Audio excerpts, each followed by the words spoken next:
और हम सबसे पहले समझते हैं कि ह्यूमन रिप्रोडक्शन यानी इस चैप्टर में हमें क्या क्या पढ़ना है। उसका स्टार्ट करते हैं ये करके टॉपिक कि किस तरीके से हम इस चैप्टर में पूरा आगे प्रोसीड करेंगे। सबसे पहले अगर मैं एक बेसिक आइडिया दूं जो कि आपने क्लास 10th वगैरह में भी थोड़ा बहुत पढ़ रखा है, तो वहीं से शुरू करते हैं। अगर हम बात करें तो यहाँ पर मेल एंड फीमेल यानी दो ऑर्गेनिज्म होंगे। मेल के पास जो ऑर्गन्स होते हैं उन्हें हम क्या बोलते हैं? Male reproductive organ. क्या बोलते हैं? Male reproductive organ. और जो भी ऑर्गन किसके पास होंगे? फीमेल के पास, उसे हम क्या बोलेंगे? Female reproductive organ. Female reproductive organ. ठीक। अगर हम बात करें बच्चे इस मेल रिप्रोडक्टिव ऑर्गन या फीमेल रिप्रोडक्टिव ऑर्गन की, तो मेल रिप्रोडक्टिव ऑर्गन का काम क्या होता है? ये प्रोड्यूस करेंगे मेल गैमिट। क्या प्रोड्यूस करेंगे? Male gamete. या मेल गैमिट जो बनाने की प्रोसेस होती है उसे हम क्या बोलते हैं? स्पर्मेटोजिनेसिस। तो मतलब होगा स्पर्मेटोजिनेसिस, और स्पर्मेटोजिनेसिस के बाद क्या बनेगा? स्पर्म बन जाएगा। ठीक। अगर हम बात करें फीमेल गैमेट की, तो यहां क्या होगा? पहले oogenesis होगा। oogenesis का मतलब क्या हुआ? Process of formation of female gamete. और फीमेल गैमेट में यानी फीमेल रिप्रोडक्टिव ऑर्गन के अंदर जब oogenesis हो जाएगा तो क्या बन जाएगा? एग, या आप इसको क्या बोल सकते हो? ओवम। ठीक। तो मतलब जब एग एंड ओवम यानी मेल गैमेट और female gamete sperm and ovum बन गए तो क्या होंगे? ये दोनों फर्टिलाइज कर जाएंगे। तो ये दोनों क्या करेंगे? फर्टिलाइज कर जाएंगे। जब ये दोनों फर्टिलाइज करेंगे, अच्छा, यानी आगे जो होगा वो क्या होगा? फर्टिलाइजेशन। फर्टिलाइजेशन। फर्टिलाइजेशन क्या होता है? Fusion of male and female gamete, इसे हम क्या बोलते हैं? फर्टिलाइजेशन। अच्छा, इंपॉर्टेंट बात, फर्टिलाइजेशन से पहले अगर हम बात करें तो मेल गैमेट फीमेल गैमेट के पास जाता है यानी ट्रांसफर किया जाता है। And the process of transfer of male gamete toward the female gamete, या बोलो फीमेल बॉडी के अंदर जो ट्रांसफर करने की प्रोसेस है, इसे बोलते हैं इंसेमिनेशन। क्या बोलते हैं? इंसेमिनेशन। तो मतलब इससे पहले जस्ट इंसेमिनेशन भी होगा एंड आफ्टर इंसेमिनेशन फर्टिलाइजेशन होगा। जब फर्टिलाइजेशन हो जाएगा तो फर्टिलाइजेशन के बाद बताओ क्या बनता है? जाइगोट ना। तो क्या बनेगा? जाइगोट बनेगा। ठीक है। जाइगोट जो है ये डेवलप होगा, और जाइगोट की डेवलपमेंट को हम क्या बोलते हैं? एम्ब्रियोजेनेसिस। या वैसे अगर मैं बोलूं तो एम्ब्रियोजेनेसिस ना लिख के एक शब्द मैं लिख रहा हूं। जाइगोट जब बन जाएगा तो जाइगोट मूव करके कहां जाएगा? यूट्रस के अंदर, और यूट्रस के अंदर जाइगोट का क्या होगा? इम्प्लांटेशन। इम्प्लांटेशन क्या होता है? एम्ब्रियो का फीमेल बॉडी के यूट्रस के अंदर अटैच हो जाना, उसे हम क्या बोलते हैं? इम्प्लांटेशन बोलते हैं। जब इम्प्लांटेशन हो जाता है तो इम्प्लांटेशन के बाद जो है क्या आ जाएगी? प्रेगनेंसी। क्या हो जाएगी? प्रेगनेंसी। और प्रेगनेंसी के बाद जो एम्ब्रियो इम्प्लांट हुई है फीमेल बॉडी के अंदर, उस एम्ब्रियो के अंदर पूरी डेवलपमेंट होगी, जिसे हम बोलते हैं जेस्टेशन पीरियड। जेस्टेशन पीरियड का मतलब 9 मंथ की पूरी ड्यूरेशन, जब तक फीमेल बॉडी के अंदर बच्चे की डेवलपमेंट हो रही है, उन्हें हम क्या बोलते हैं? जेस्टेशन पीरियड बोलते हैं।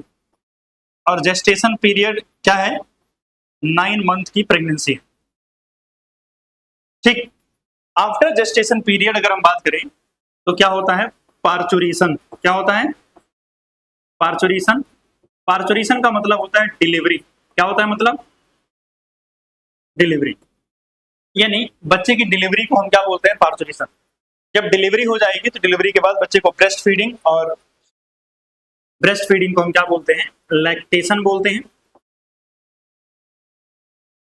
तो ये पूरी प्रोसेस इस चैप्टर के अंदर हमें समझनी है। सबसे पहले अगर हम बात करें तो हमने क्या बोला कि भैया मेल है और क्या है? Female. Male reproductive organ, female reproductive organ. Spermatogenesis हुई मेल के अंदर और oogenesis हुई कहां पर? फीमेल के अंदर। जब स्पर्मेटोजेनेसिस हुई तो स्पर्म बने, oogenesis से क्या बने? ओवम बने। जो स्पर्म है उनको ट्रांसफर किया गया फीमेल बॉडी के अंदर एग के पास में, और इसे हमने क्या बोला, इंसेमिनेशन बोला। जब स्पर्म एंड ओवम फर्टिलाइज किए यानी फ्यूज हो गए तो इससे क्या बना, जाइगोट बना। जाइगोट जाके यूट्रस के अंदर क्या हुआ, इम्प्लांट हुआ। उसके बाद प्रेगनेंसी हुई। प्रेगनेंसी की ड्यूरेशन 9 मंथ की थी, जिसे हम जेस्टेशन पीरियड बोलते हैं। और उसके बाद 9 मंथ कंप्लीट होने के बाद बच्चे की डिलीवरी हुई। डिलीवरी के बाद इनिशियल डेज के अंदर बच्चे को जो ब्रेस्ट फीडिंग की जाती है उसे क्या बोलते हैं, लैक्टेशन। और यही पूरी प्रोसेस हमें इस चैप्टर में समझनी है। ठीक, तो आपको एक आइडिया लग गया कि एक्चुअली में हम इस चैप्टर में क्या पढ़ने वाले हैं। ठीक, तो आप लोगों को नोट करना है तो फटाफट इसको नोट करो, आगे बढ़ता हूँ उसके बाद।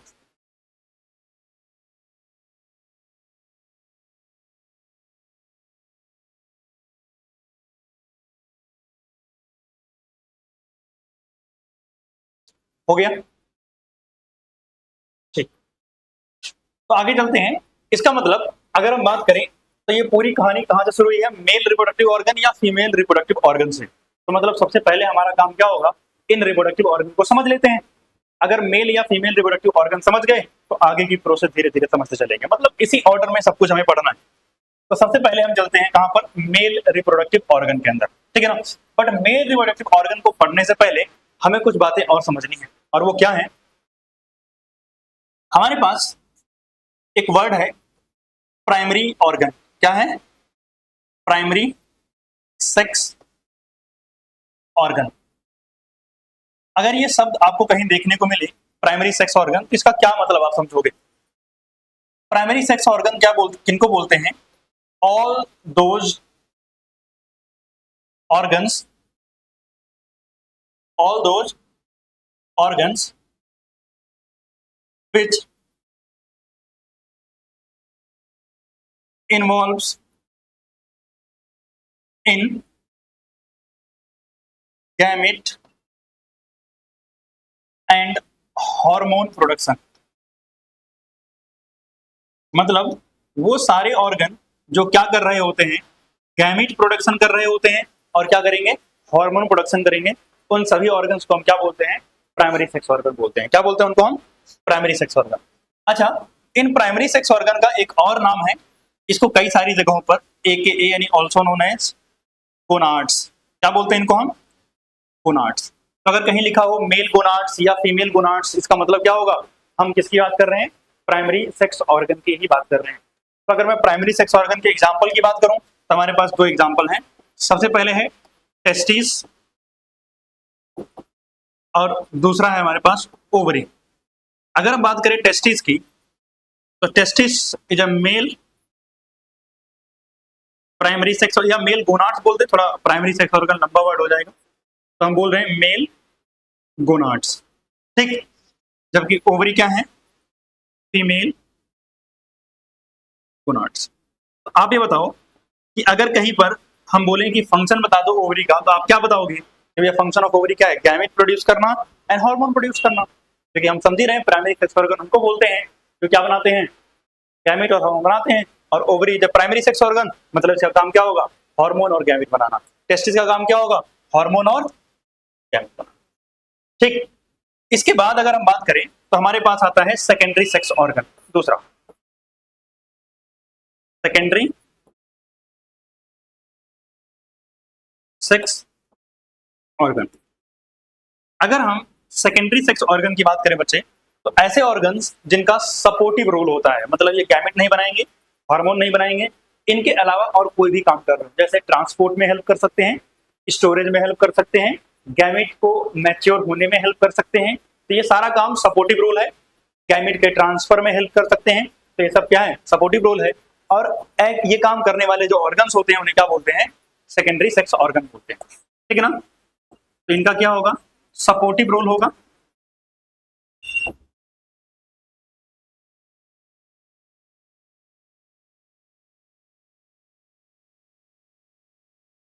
इनको हम एसेसरी ऑर्गन के नाम से भी जानते हैं। किस नाम से, एसेसरी ऑर्गन के नाम से भी जानते हैं। अगर मैं इसके एग्जाम्पल की बात करूं तो जो डक्ट्स हैं, ग्लैंड्स हैं, ये सब क्या है, सेकेंडरी सेक्स ऑर्गन है। डक्ट्स मतलब ट्यूब, ग्लैंड्स मतलब ऐसी स्ट्रक्चर जो कुछ प्रोड्यूस करते हैं उन्हें हम क्या बोलते हैं, ग्लैंड्स बोलते हैं। आइदर वो हो सकता है हार्मोन या कुछ और भी सब्सटेंस हो सकते हैं, ठीक है ना। अगर हम बात करें, यहां तक की बात आई होप आप लोगों ने समझ ली होगी, कोई समस्या किसी को नहीं ना, तो नोट डाउन कर लिया, आगे चल लो। ठीक, तो आगे चलता हूं। अब हमारे पास, अब हेडिंग डालेंगे हम male reproductive organ, male reproductive organs.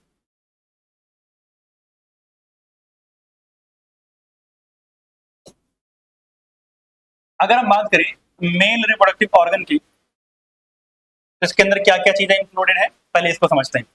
अच्छा, इसको एक काम करते हैं, सेंटर में ले आते हैं इधर। तो अगर हम मेल रिप्रोडक्टिव ऑर्गन की बात करें, तो सबसे पहली चीज इसमें जो हमें पढ़ना है वो क्या है,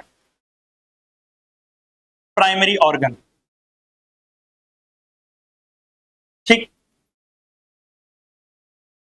उसके बाद जो हमें पढ़ना है वो है डक्ट्स, यानी कौन कौन सी ट्यूब्स हैं, और हमें क्या पढ़ना है, ग्लैंड्स। ग्लैंड्स के बाद हमें क्या पढ़ना है, एक्सटर्नल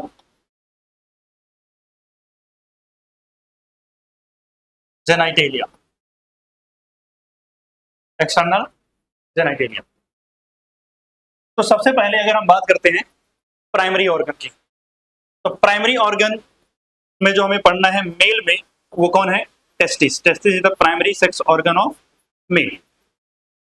अगर मैं डक्ट्स की बात करूं, तो डक्ट्स में हमें क्या क्या पढ़ना है, डक्ट्स में हमें पढ़ना है पहले रेटी टेस्टिस। क्या पढ़ना है, रेटी टेस्टिस। समझेंगे ये सब क्या होता है, अभी वक्त लिस्टिंग कर रहे हैं। इसके बाद हमें पढ़ना है वासा इफ्रेंसिया। उसके बाद हमें पढ़ना है एपिडिडाइमिस।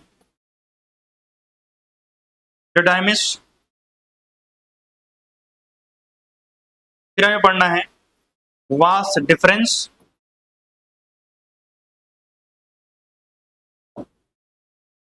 इसके बाद अगर हम बात करें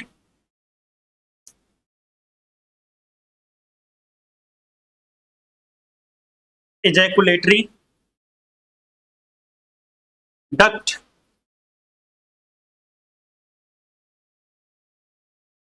उसके बाद यूरेथ्रा,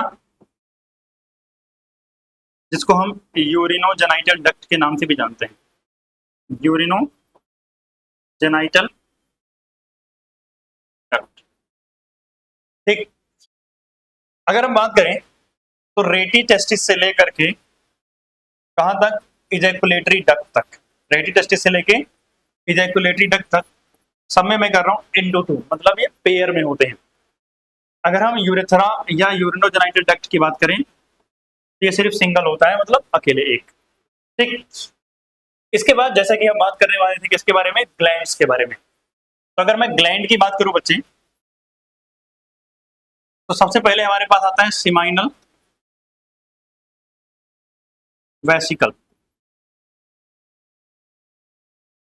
दूसरा हमारे पास है प्रोस्टेट, और तीसरा हमारे पास है काउपर्स ग्लैंड। अगर हम बात करें सेमाइनल वेसिकल की या सेमिनल वेसिकल की, तो ये इनटू में टू, मतलब ये भी दो होगा। प्रोस्टेट एक होता है, और काउपर ग्लैंड कितने होते हैं, दो होते हैं। इसके बाद अगर हम एक्सटर्नल जेनाइटेलिया की बात करें, तो इसमें हमें पढ़ना है पेनिस के बारे में। तो ये पूरी स्ट्रक्चर हमें समझनी है मेल रिप्रोडक्टिव स्ट्रक्चर में, मतलब ये सारी स्ट्रक्चर कहाँ मिलती है, मेल के अंदर देखने को मिलती है। एक करके हमें इन सभी को समझना है। आप लोग नोट कर लो, तो आगे बताओ ताकि हम आगे बढ़े।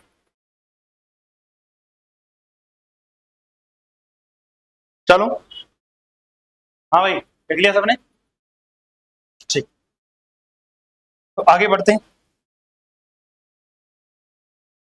तो हेडिंग डालेंगे हम टेस्टिस। अगर हम बात करें मेल के अंदर टेस्टिस क्या होती है, पेयर्ड स्ट्रक्चर है, ओवल शेप की होती है, और कहाँ होगी, outside the body. Outside the body कहाँ मिलेंगे, outside body in A pouch like structure, and that pouch like structure उसे हम क्या बोलते हैं, स्क्रोटम। क्या बोलते हैं उसको हम, स्क्रोटम बोलते हैं। ठीक, तो टेस्टिस आउटसाइड द बॉडी देखने को मिलेगी एक पाउच लाइक स्ट्रक्चर में, and that pouch like structure is called scrotum. इसके बाद अगर हम बात करें, क्या नहीं, क्या चीज नहीं, उसमें नहीं इंक्लूड होगा। ठीक है, तो अगर हम बात करें डायमेंशन, डायमेंशन की बात करें तो 4 to 5 centimetre length and 2 to 3 centimetre width. ये बात इंपॉर्टेंट है, पेपर में पूछते हैं अक्सर, ज्यादा नहीं, एक ही नंबर का क्वेश्चन आता है। तो लेंथ एंड विड्थ आपको ध्यान रखनी है टेस्टिस की।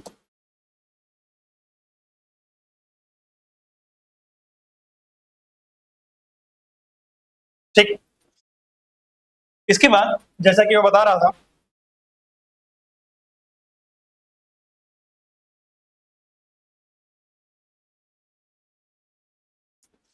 स्क्रोटम जस्ट इस तरीके से एक पाउच लाइक स्ट्रक्चर है, और इस पाउच लाइक स्ट्रक्चर के अंदर ओवल शेप की पेयर्ड टेस्टिस देखने को मिलेंगे। ठीक, इस टेस्टिस से बहुत सारी ट्यूब्स, ब्लड वेसल्स हो सकती हैं, नर्व्स हो सकती हैं, कई सारी कॉर्ड्स, ये सब यहाँ से पास हो रही होती है। ठीक, ये टेस्टिस स्क्रोटम से कनेक्टेड होती है थ्रू ए स्ट्रक्चर, एंड इस स्ट्रक्चर को हम क्या बोलते हैं, ग्यूबरनैकुलम बोलते हैं। क्या बोलते हैं इसको हम, इस स्ट्रक्चर को ग्यूबरनैकुलम। अगर हम बात करें तो ये जो पाउच है, this pouch is actually scrotum, और जो बीच में आपको जगह दिख रही है, this is called scrotal sac. क्या बोलते हैं इसको हम, स्क्रोटल सैक बोलते हैं। अगर हम बात करें तो ये जो आपको दिख रही है structure, this is testis, Oval shape की होगी। ठीक, इसके अलावा अगर हम बात करें तो आपको ये पूरी कॉर्ड लाइक स्ट्रक्चर दिख रही है। This cord like structure is called spermatic cord. क्या बोलते हैं इसको हम, स्पर्मेटिड कॉर्ड बोलते हैं। क्लियर बात। तो एक बेसिक आइडिया टेस्टिस का लगा। दूसरी बात, टेस्टिस आउटसाइड द बॉडी एक पाउच लाइक स्ट्रक्चर स्क्रोटम में क्यों होती है, इसका रीजन क्या है, तो बताना चाहेगा। Testis are situated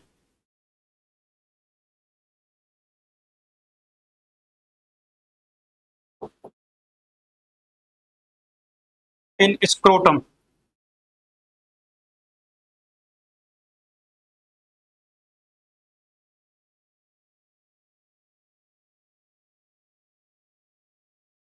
to maintain, क्या करने के लिए,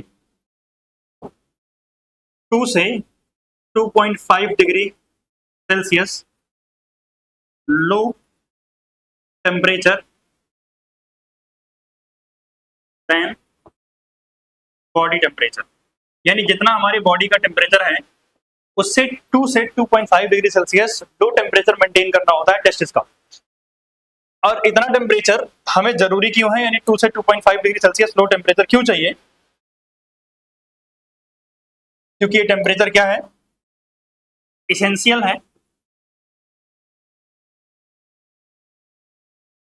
फॉर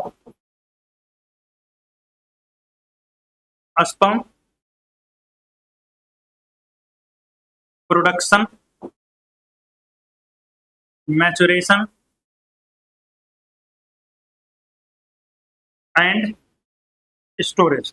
यानी स्पर्म की प्रोडक्शन के लिए, स्पर्म के मैचुरेशन के लिए और स्पर्म के स्टोरेज के लिए इतना टेम्परेचर क्या होता है, इसेंशियल होता है। इसीलिए टेस्टिस कहाँ मिलेगा, outside the body in A pouch like structure देखने को मिलता है। ठीक, यहां तक हो जाए तो बताओ आगे चलते हैं।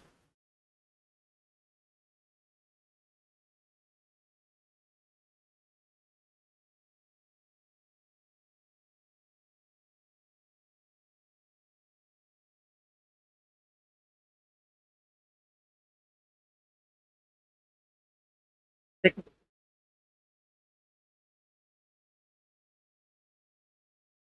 यहां तक हो गया तो आगे चलो। अब अगर हम बात करें बच्चे,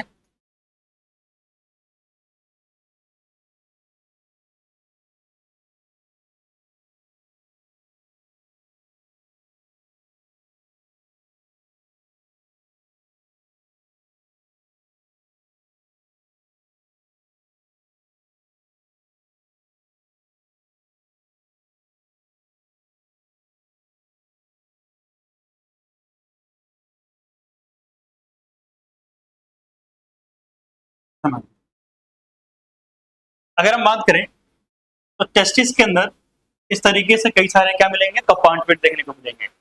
इन कंपार्टमेंट को हम क्या बोलते हैं, टेस्टिकुलर लोब्यूल्स। क्या बोलते हैं इनको हम, टेस्टिकुलर लोब्यूल्स बोलते हैं। और टेस्टिकुलर लोब्यूल्स कितने मिलेंगे, 250 इन ईच टेस्टिस। मतलब हर एक टेस्टिस में कितने कंपार्टमेंट मिलेंगे, 250 कंपार्टमेंट। ठीक, और इनको हम क्या बोलते हैं, टेस्टिकुलर लोब्यूल्स। और इन टेस्टिकुलर लोब्यूल्स के अंदर कुछ इस तरीके से हाईली कॉइल्ड स्ट्रक्चर देखने को मिलती है। And this highly coiled structure is called seminiferous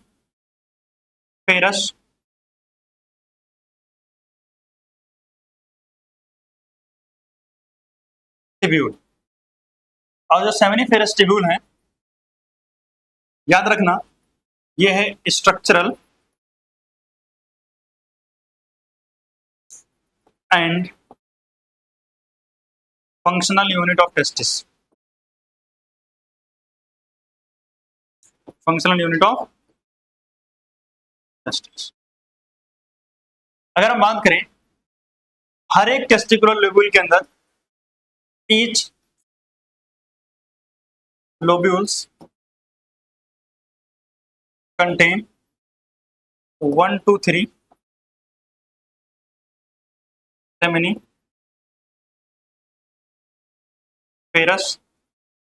tubule. यानी हर एक लोब्यूल के अंदर कितने सेमिनिफेरस टिब्यूल देखने को मिलेंगे, एक से लेकर के 3 सेमिनिफेरस टिब्यूल आपको देखने को मिल सकते हैं। क्लियर बात। अगर हम बात करें ये जो बाहर की कवरिंग है इसे क्या बोलते हैं, टेस्टिकुलर कवरिंग। एक्चुअली एनसीईआरटी ने इसको लिखा हुआ है डेंस कवरिंग है। ये कैसी कवरिंग है,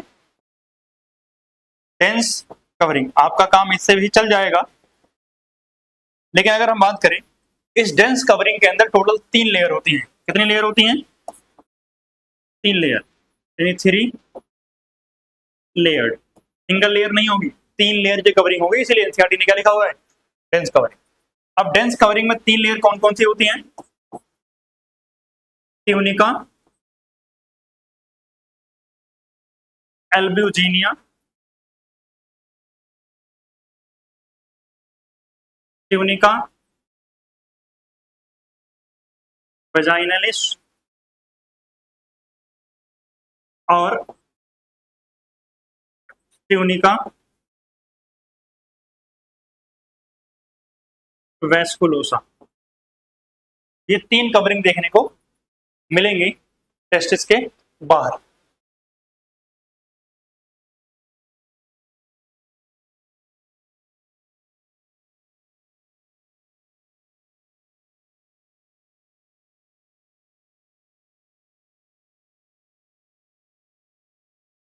हो गया यहां तक?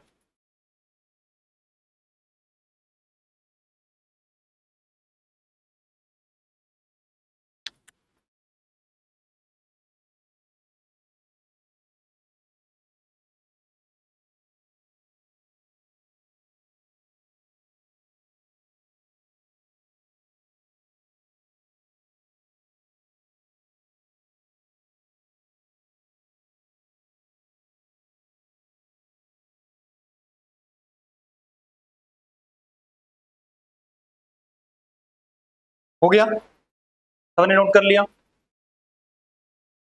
चलो आगे। इसके बाद अगर हम बात करें तो जैसा कि मैंने बताया seminiferous tubule is the structural and functional unit of testis. तो एक बार हम समझते हैं कि इन सेमिनिफेरस ट्यूब्यूल के अंदर क्या क्या चीजें होती हैं।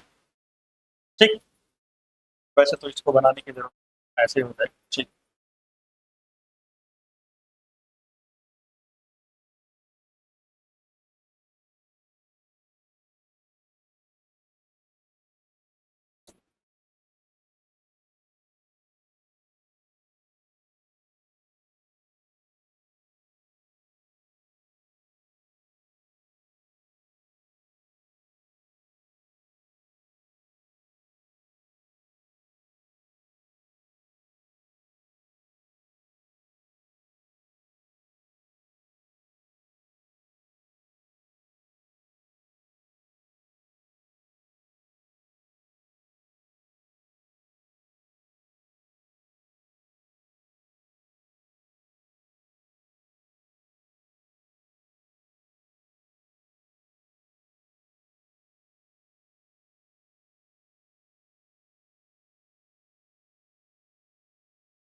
इसी तरीके से सिमिलर स्ट्रक्चर इन सभी के अंदर देखने को मिलेगी, बट हम सब में नहीं बना रहे हैं।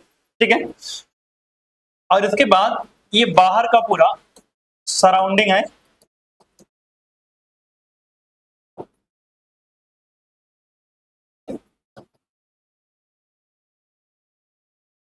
ठीक, बाहर के सराउंडिंग के अंदर आपको कुछ सेल्स देखने को मिलेंगे।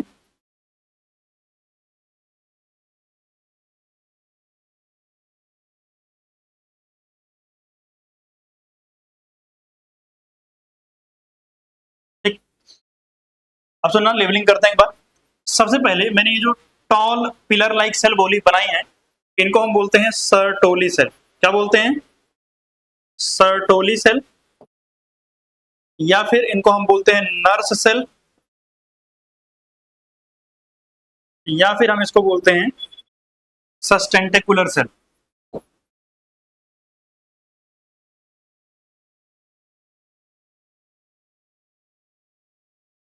ठीक, इसके बाद अगर हम बात करें तो ये जो सेल मैंने बाहर की तरफ बनाई है, इनको हम बोलते हैं लिडिक सेल। क्या बोलते हैं?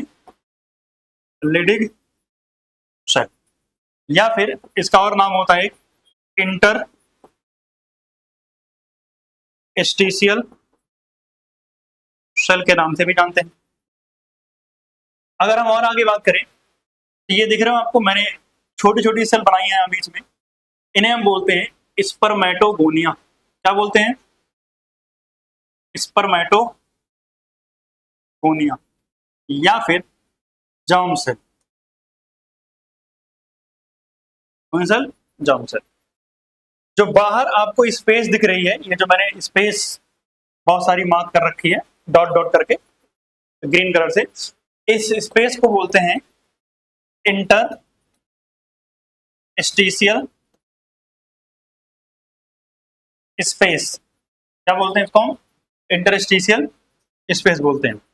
आपको ये जो व्हाइट कलर की एक सेल मैंने बनाई है, इन्हें हम बोलते हैं immunologically competent cell, competent cell. हमें इनमें से कुछ सेल्स के फंक्शन अच्छे से समझने हैं और वो कौन कौन से हैं इसको समझते हैं। सबसे पहले अगर हम बात करें सर्टोली सेल, अगर मैं सर्टोली सेल की बात करूं बच्चे, तो सर्टोली सेल कैसी होती हैं? टॉल कॉलमनर सेल है, मतलब टॉल होती हैं, पिलर लाइक आपको दिखेंगी। दूसरी बात, इनका काम क्या होता है? Provide nourishment to sperm. Sperm को क्या प्रोवाइड करती हैं? ये नरिशमेंट प्रोवाइड करती हैं। अगर हम तीसरी बात करें तो ये प्रोड्यूस करती हैं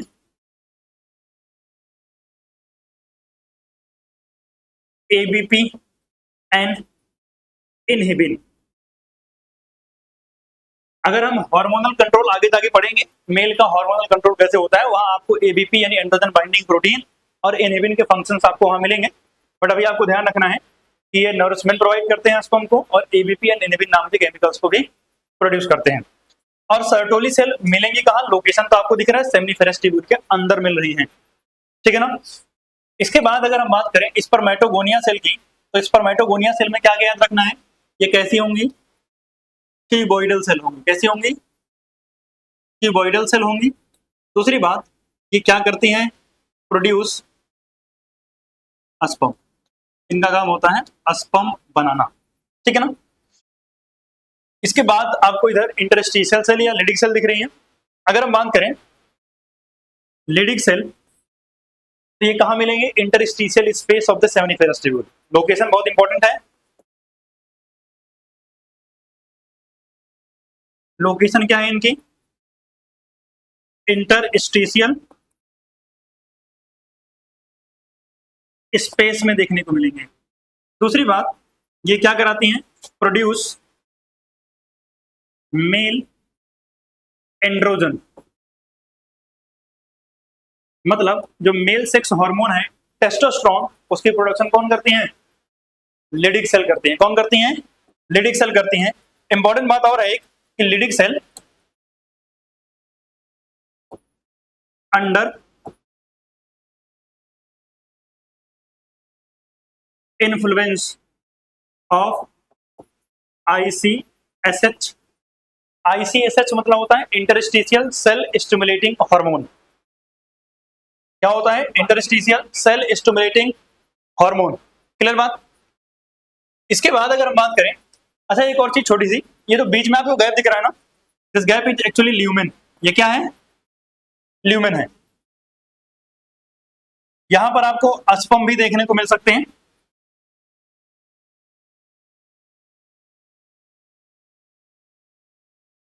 ठीक, और ये जो गैप है, इस गैप को हम क्या बोलते हैं? ल्यूमेन बोलते हैं। और ये जो हमने कंप्लीट स्ट्रक्चर बनाई है, किसकी है? सेमिनिफेरस ट्यूब्यूल की स्ट्रक्चर है। क्लियर बात? आई होप आप सभी लोगों को यहां तक क्लियर है, कोई दिक्कत?